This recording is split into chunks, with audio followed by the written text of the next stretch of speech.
sobre la inmortalidad del alma, la naturaleza de los espíritus y sus relaciones con los hombres, las leyes morales, la vida presente, la vida futura y el porvenir de la humanidad. Según la enseñanza impartida por los espíritus superiores, con ayuda de diversos mediums. Recopilados y ordenados por Allan Kardec.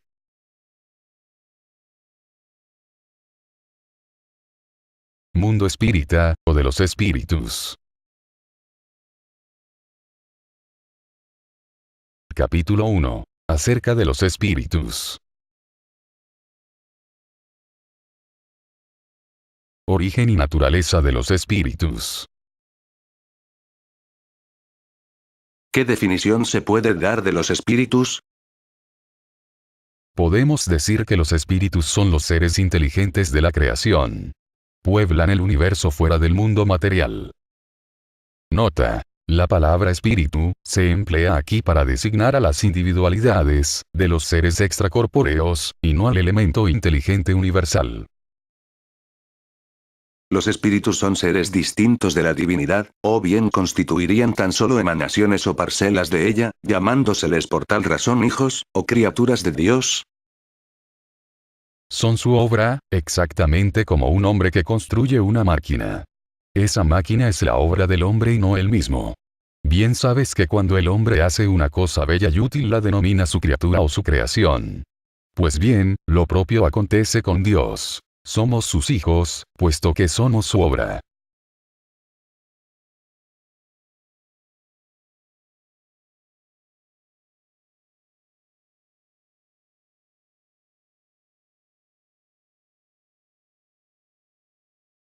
Los espíritus han tenido un principio, o existen, como Dios, de toda la eternidad.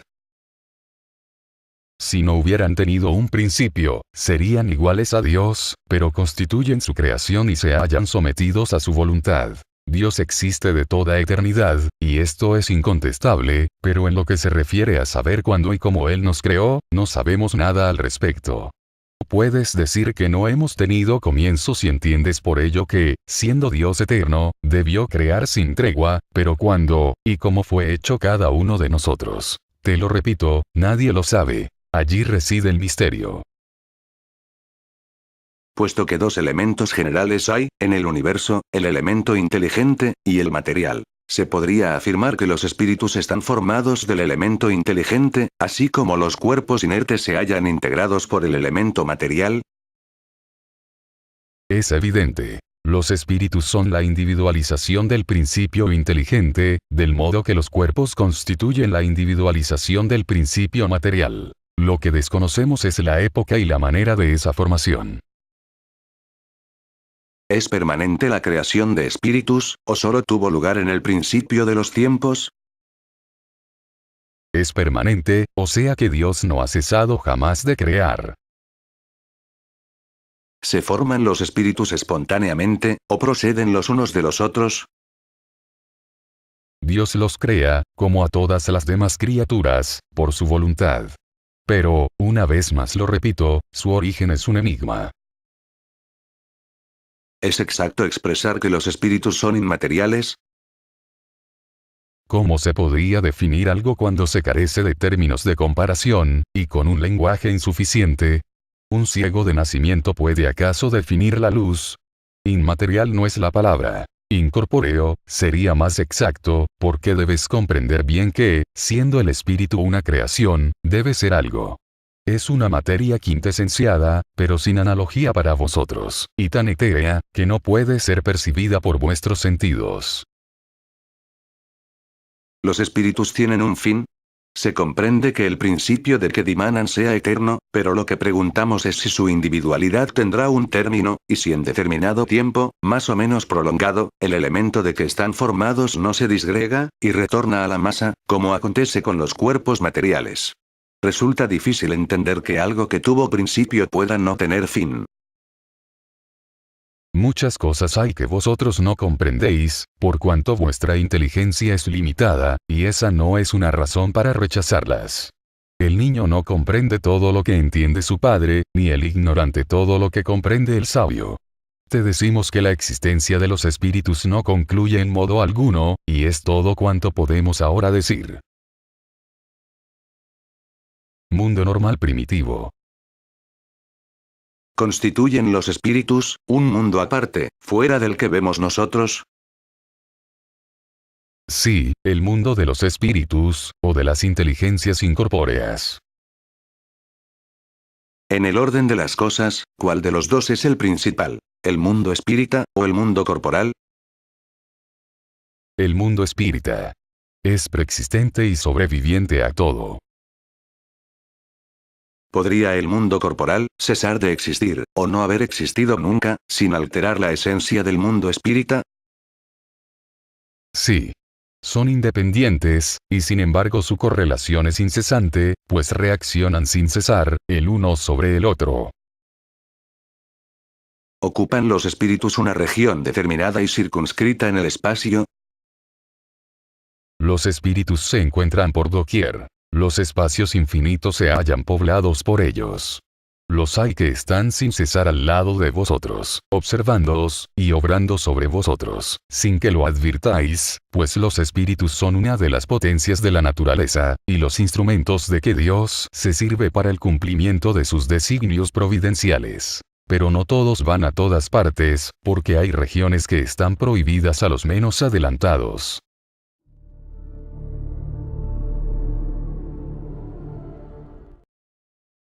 Forma y ubicuidad de los espíritus. ¿Tienen los espíritus una forma determinada, limitada y constante? Para vuestros ojos, no, pero sí para los nuestros.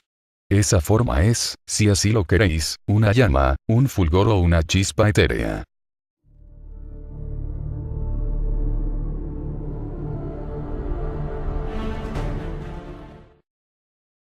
¿Esa llama o chispa posee un color determinado?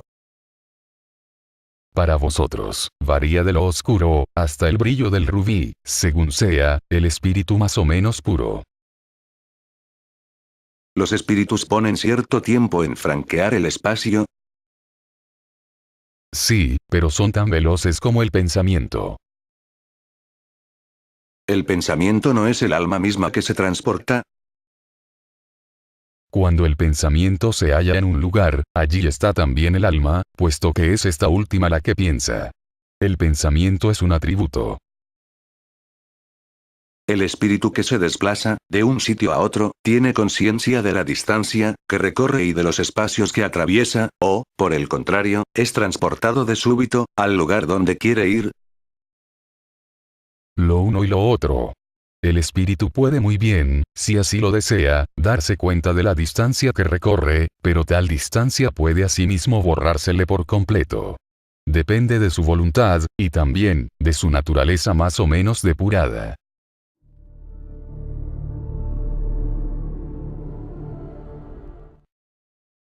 ¿Es la materia un obstáculo para los espíritus? No, pues lo penetran todo. Aire, tierra, aguas, el fuego mismo les son igualmente accesibles.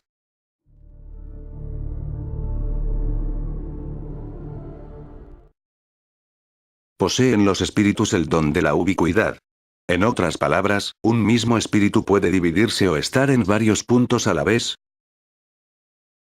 No puede haber división de un mismo espíritu. Pero, cada uno de ellos constituye un centro que irradia hacia diferentes lados, de ahí que parezca estar en varios lugares al mismo tiempo. El Sol, como ves, es solo uno, sin embargo, irradia a todo su alrededor, enviando muy lejos sus rayos, no obstante lo cual no se divide. ¿Todos los espíritus irradian con igual potencia? Muy lejos de ello. Su potencia de irradiación depende de su grado de pureza. Periespíritu. El espíritu propiamente dicho, se haya descubierto, como algunos pretenden, o está rodeado de una sustancia determinada. El espíritu se encuentra revestido de una sustancia vaporosa para ti, pero todavía muy grosera, para nosotros. Lo bastante vaporosa, sin embargo, para que pueda elevarse en la atmósfera y transportarse a donde quiera.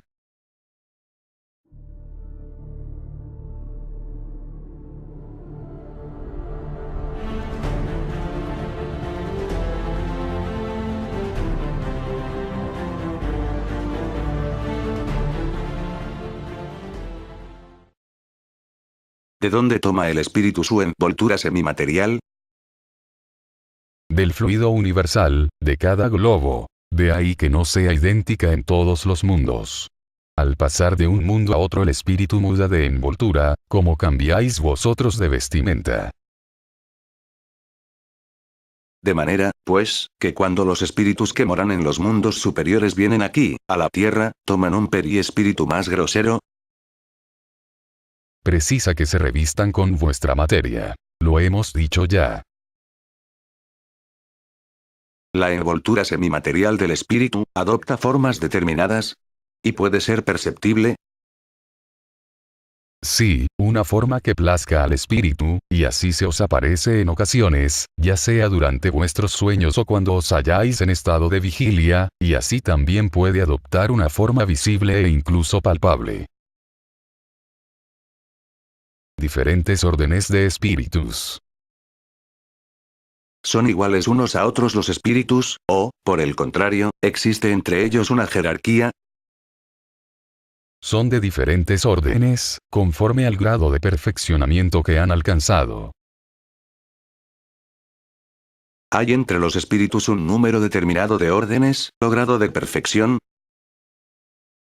Su número es ilimitado, porque no existe entre tales órdenes una línea de demarcación trazada como una barrera, de manera que es posible multiplicar o restringir a voluntad las divisiones. Con todo, si se consideran los caracteres generales, se puede reducir la cantidad a 3 órdenes principales. Es posible ubicar en la primera categoría aquellos que han llegado a la perfección. Los espíritus puros. Los del segundo orden han alcanzado la mitad de la escala. La preocupación de estos es el deseo del bien. Los del último grado se hallan aún en lo bajo de la escala. Son los espíritus imperfectos. Se caracterizan por la ignorancia, el deseo del mal y todas las malas pasiones que retrasan su desarrollo. Los espíritus del segundo orden tienen solo el deseo del bien, o poseen, asimismo, el poder de hacerlo. Tienen ese poder, de acuerdo con su grado de perfección. Los unos poseen la ciencia, los otros la sabiduría y la bondad, pero todos ellos han de sufrir pruebas aún. ¿Los espíritus del tercer orden son todos esencialmente malvados? No, los hay que no hacen ni bien, ni mal. Otros, por el contrario, se complacen en el mal y se hallan satisfechos cuando encuentran ocasión de practicarlo.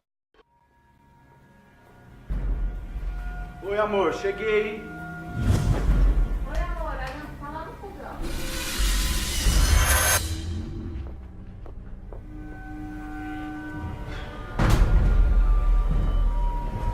Eu quero beber. Tô cansado. Vamos beber. Vamos beber. Beber. E aí, amor, como é que foi lá no serviço hoje? Ah, sabe, mesma coisa de sempre. Trabalho demais, pouco reconhecimento. Você conseguiu fazer o depósito? O que eu falei? Se não é pra fazer amanhã, eu faço. Você não tá preocupando, não. A última vez você atrasou, hein? Tá, não vou atrasar dessa vez. Deu problema. Tá bom. Tô saindo, tá? Da aula. Não, eu quero beber. Quero beber. Pega a cerveja. Pega a cerveja. Pega a cerveja. A cerveja. Isso. Cerveja.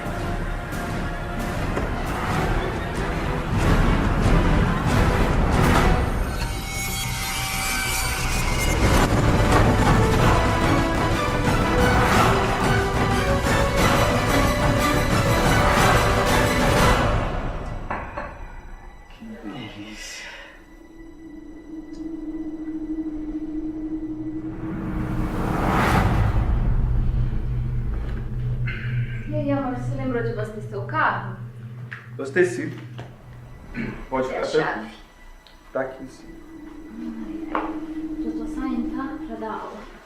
Tá, vai lá, vou ficar aqui. Eu tô meio cansado hoje. Tá bom, não vai sair, não? Não, vou ficar quietinho. Sozinho? É, sozinho.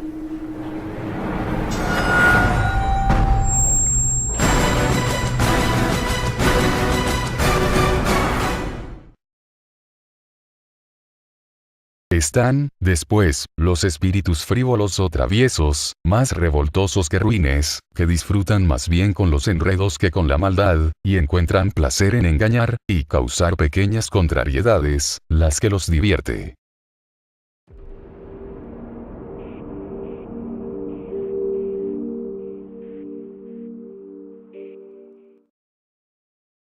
Escala espírita.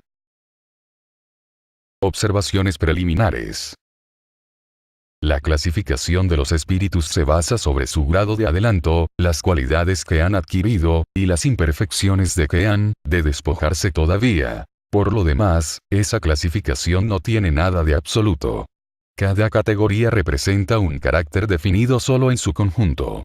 Pero de un grado al siguiente la transición es imperceptible y en los límites de los grados el matiz se esfuma, igual que en los reinos de la naturaleza, del modo que ocurre con los colores del arco iris e incluso con los diferentes periodos de la vida humana. En consecuencia, se puede concebir una cantidad más o menos grande de clases, según sea el punto de vista desde el cual se enfoque la cuestión.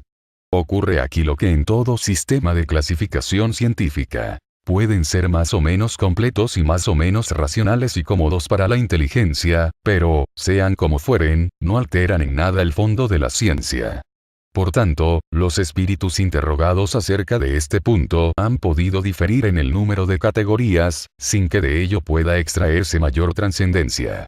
Se ha reparado en esta contradicción aparente, sin reflexionar en el hecho que los espíritus no otorgan importancia ninguna a lo que es puro convencionalismo.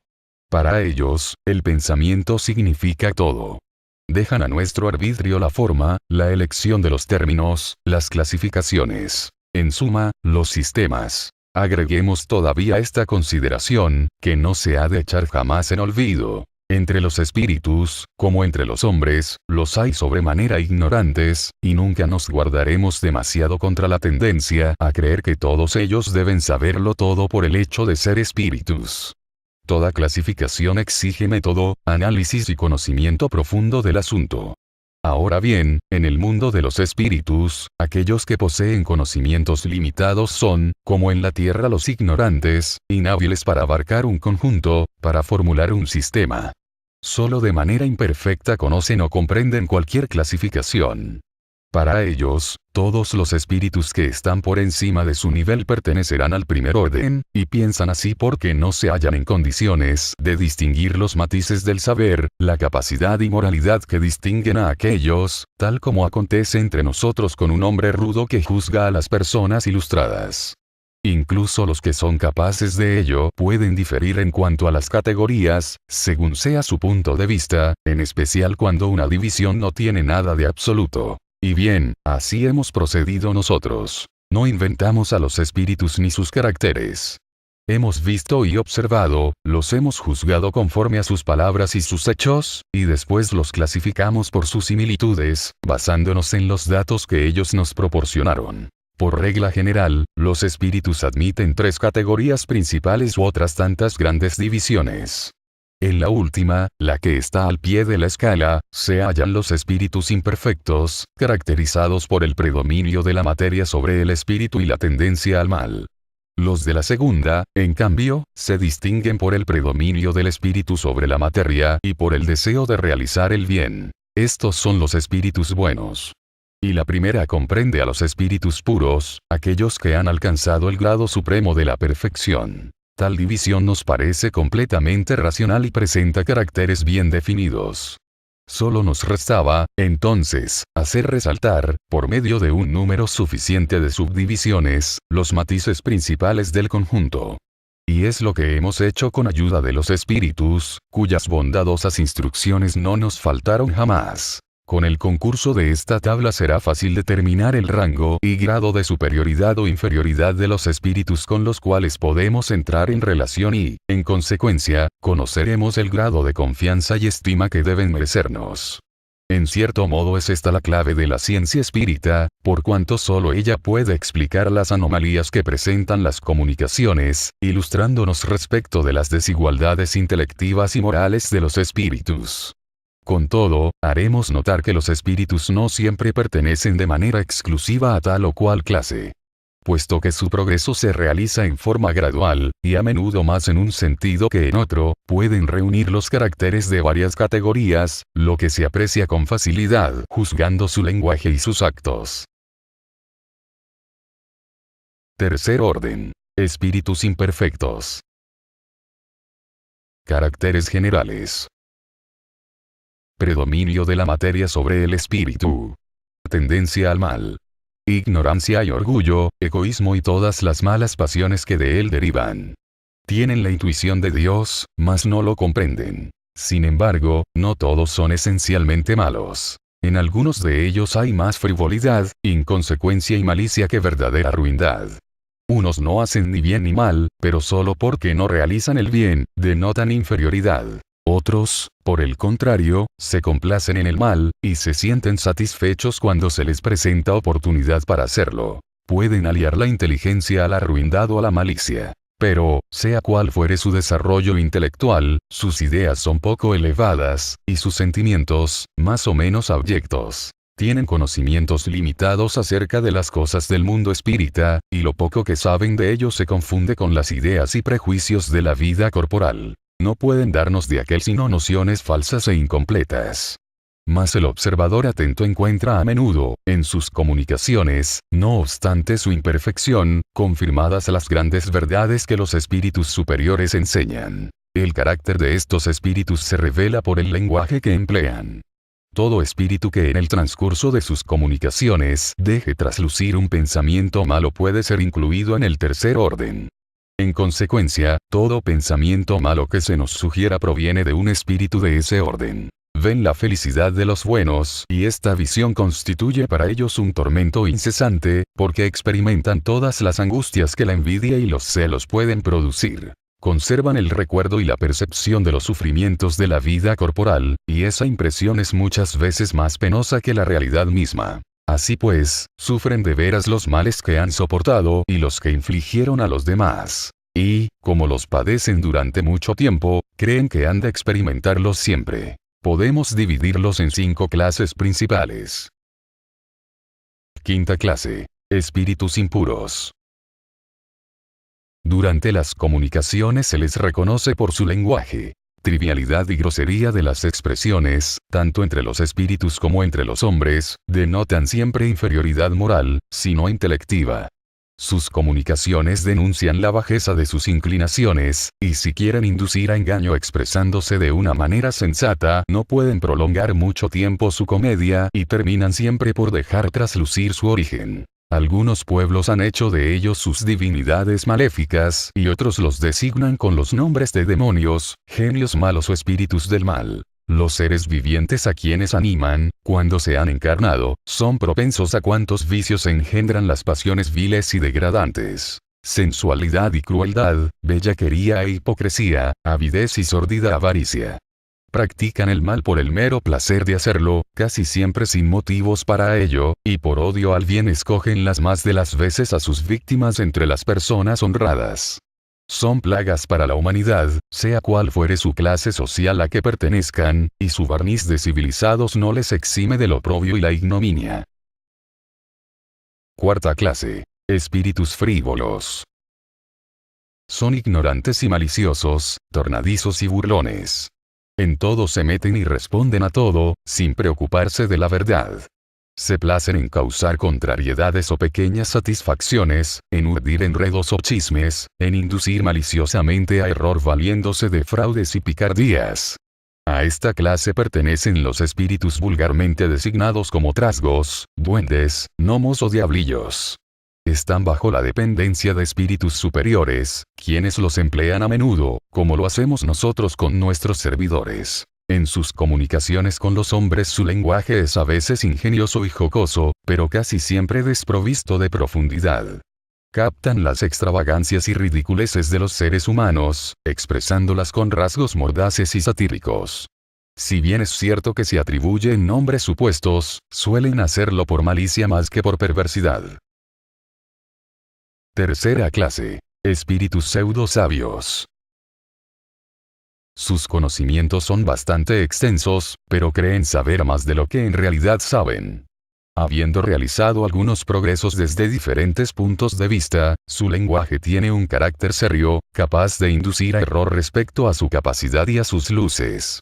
Pero suele ser a menudo solo un reflejo de los prejuicios e ideas sectarias de la vida terrena.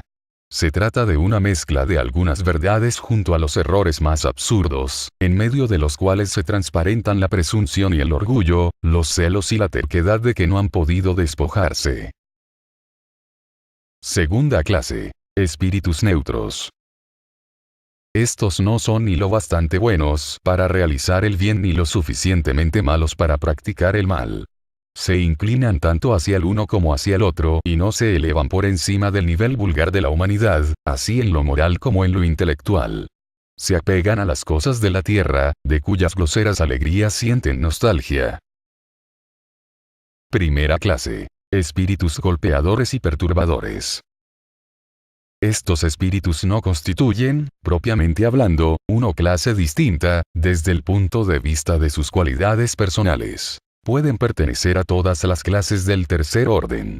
Manifiestan a menudo su presencia sirviéndose de efectos perceptibles y físicos, tales como golpes, movimientos y desplazamientos anormales de cuerpos sólidos, agitación del aire, etc. Parecen apegados más que otros a la materia.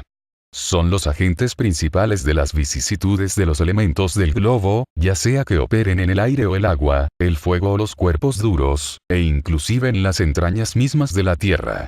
Se reconoce que tales fenómenos no se deben a una causa fortuita y física, cuando poseen un carácter intencional e inteligente. Todos los espíritus pueden producir esos fenómenos, pero los elevados los dejan, por lo general, a cargo de los subalternos, más aptos estos últimos para las cosas materiales que para las de la inteligencia. Cuando los espíritus elevados juzgan que ese tipo de manifestaciones son útiles, se valen de los subordinados como auxiliares para realizarlas. Segundo orden. Espíritus buenos.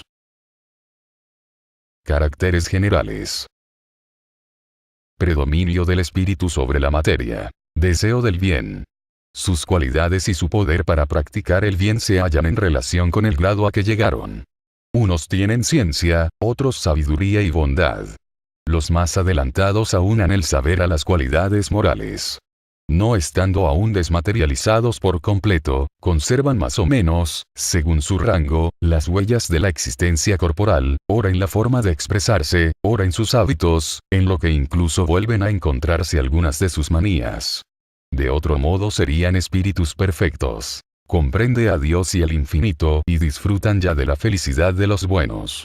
Son dichosos por el bien que hacen y por el mal que impiden. El amor que les une es para ellos fuente de una felicidad inefable, no alterada por la envidia ni por los remordimientos, como tampoco por ninguna de las malas pasiones que constituyen el suplicio de los espíritus imperfectos. Pero todos ellos tienen aún pruebas que soportar, hasta que hayan arribado a la perfección absoluta. En cuanto a espíritus, inspiran buenos pensamientos, apartan a los hombres de la senda del mal, protegen durante la vida a aquellos humanos que se hacen dignos de su protección, y neutralizan la influencia de los espíritus imperfectos sobre las personas que no se complacen en sufrirla. Los que han encarnado son buenos y benévolos para con el prójimo, y no les mueve el orgullo, el egoísmo ni la ambición.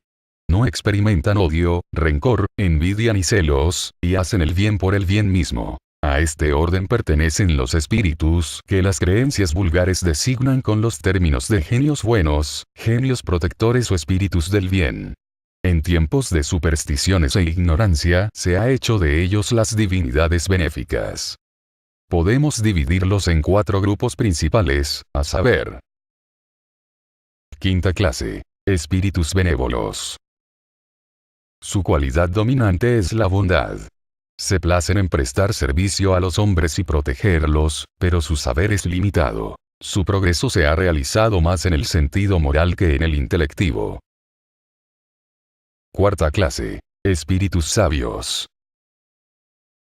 Lo que a estos distingue en especial es la amplitud de sus conocimientos. Se preocupan menos de las cuestiones morales que de las científicas, para las cuales poseen más aptitudes. Pero solo encaran la ciencia desde el punto de vista de la utilidad y no mezclan con ella ninguna de las pasiones que caracterizan a los espíritus imperfectos. Tercera clase. Espíritus sensatos. Las cualidades morales del orden más elevado constituyen el carácter que los distingue. Sin poseer conocimientos muy vastos, se hallan dotados de una capacidad intelectual que les provee de un juicio sano acerca de hombres y cosas. Segunda clase. Espíritus superiores. Reúnen ciencia, sabiduría y bondad. Su lenguaje solo trasunta benevolencia. Es siempre digno y elevado, y a menudo sublime. Su superioridad los hace, más que a los otros, aptos para impartirnos las nociones más justas sobre las cosas del mundo incorpóreo, dentro de los límites de lo que es permitido al hombre conocer. Se comunican de buen grado con aquellos que buscan la verdad con fe sincera y cuya alma está lo bastante desembarazada de los vínculos terrenos para comprender esa verdad. Pero se alejan de aquellos otros que solo son movidos por la curiosidad, o a quienes la influencia de la materia aparta de la práctica del bien. Cuando, por excepción, encarnan en la tierra, es para cumplir en ella una misión de progreso, y nos ofrecen entonces el tipo de perfección al cual puede la humanidad aspirar en este mundo. Primer orden. Espíritus puros. Caracteres generales. A estos seres la influencia de la materia no los conturba. Superioridad intelectiva y moral absoluta son las características distintivas que tienen con los espíritus de los otros órdenes. Primera, y única clase. Han recorrido todos los peldaños de la escala, y se han despojado de la totalidad de las impurezas de la materia. Habiendo alcanzado el máximo de perfección de que es susceptible la criatura, no han de sufrir más pruebas ni expiaciones. Como no se hallan ya sujetos a la reencarnación, en cuerpos perecederos, les corresponde la vida eterna en el seno de Dios. Gozan de una dicha inalterable, por cuanto no están sujetos a las necesidades ni a las vicisitudes de la vida material, pero esa felicidad no es en modo alguno la de una ociosidad monótona vivida en perpetua contemplación. Son los mensajeros y ministros de Dios, cuyas órdenes se ejecutan para el mantenimiento de la armonía universal. Dirigen a todos los espíritus que son inferiores a ellos, ayudándoles a perfeccionarse y asignándoles su misión. Asistir a los hombres en su desconsuelo, incitarlos al bien o a la expiación de las faltas que los alejan de la ventura suprema, es para ellos una grata labor. A veces son designados con los nombres de ángeles, arcángeles o serafines. Pueden los hombres entrar en comunicación con ellos, pero muy presuntuoso sería quien pretendiera tenerlos constantemente a su disposición. Nota. Este es el último nivel espiritual, en la escala que nos demanda, experiencias planetarias, y encarnaciones físicas. Pero no es la culminación del proceso evolutivo. Los espíritus seguirán su aprendizaje, en otros niveles dimensionales, en los cuales controlarán energías inimaginables, en todo el universo, como el de una galaxia completa. Pues el proceso evolutivo, es infinito. Progresión de los espíritus. ¿Los espíritus son buenos, o malos, por naturaleza, o ellos mismos van mejorando? Los espíritus van mejorando por sí mismos. Al progresar, pasan de un orden inferior a otro superior. Algunos de los espíritus han sido creados buenos y malos, otros. Dios creó a todos los espíritus simples e ignorantes, vale decir, desprovistos de ciencia. Asignó a cada uno una misión con el objeto de iluminarlos, y hacerlos acercarse progresivamente a la perfección mediante el conocimiento de la verdad, y a fin de aproximarlos a él. La dicha eterna pura reside para ellos, en esa perfección. Los espíritus adquieren tales conocimientos al pasar por las pruebas que Dios les impone. Unos las aceptan con sumisión y llegan más pronto a la meta que les ha sido asignada.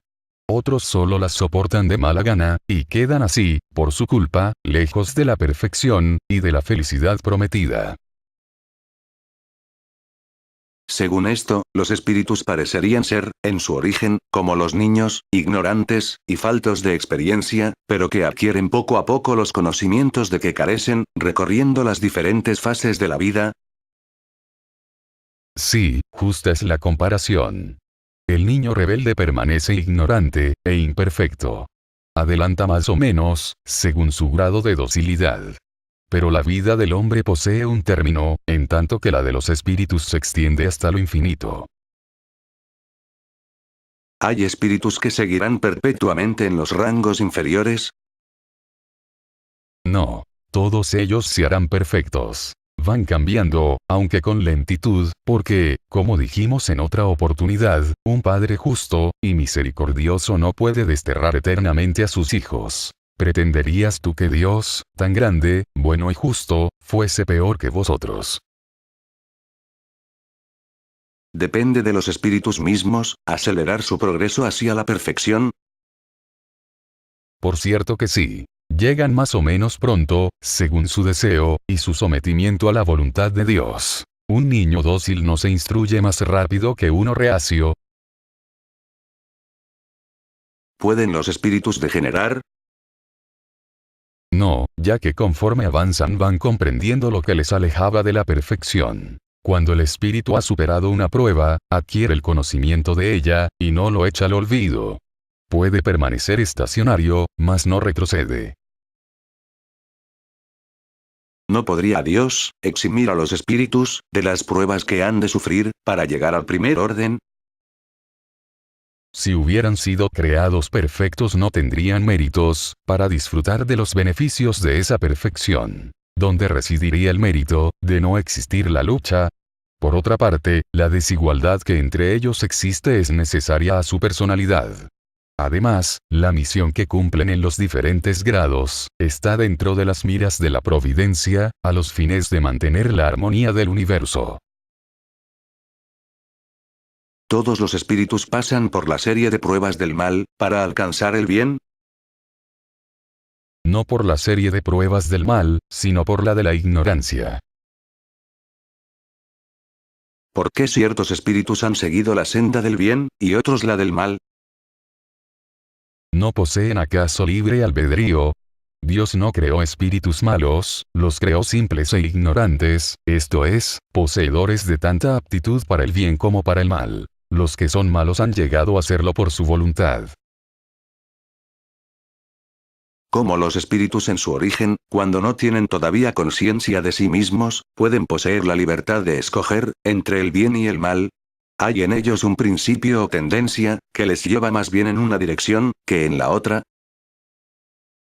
El libre arbitrio se desarrolla conforme el espíritu va adquiriendo conciencia de sí mismo. No existiría libertad si la elección fuese determinada por una causa independiente de la voluntad del espíritu. La causa no está en él, sino fuera de él, residiendo en las influencias a que cede en virtud de su voluntad libre. Se trata de la gran alegoría de la caída del hombre, y del pecado original. Unos cedieron a la tentación, otros resistieron.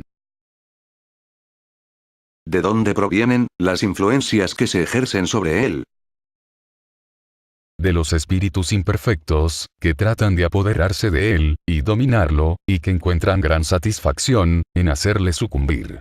Es esto lo que se ha querido representar, con la figura de Satán. ¿Solo se ejerce esa influencia sobre el espíritu en su origen? No. Le sigue durante su vida como espíritu, hasta que haya él adquirido tal dominio sobre sí, que los malos renuncien a obsederlo.